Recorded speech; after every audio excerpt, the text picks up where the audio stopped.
commercial private pilot license is quite expensive and it needs the backup of an airline. Yeah. So we were talking about the skill gap before, knowing the fleet requirement and the respective licensed personnel from the airline side, and then the desire of a lot of university graduates to become a pilot.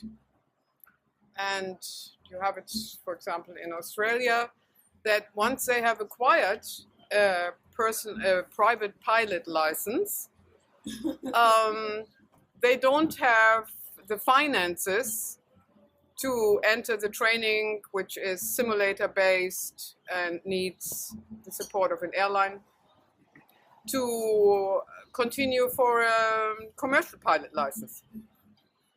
And that special scholarships are made available on loan, because otherwise the initial investment in the human resources development of these future pilots is wasted, because they can't find jobs. You don't have so many business jets yet, and again, they are not licensed for that aircraft type.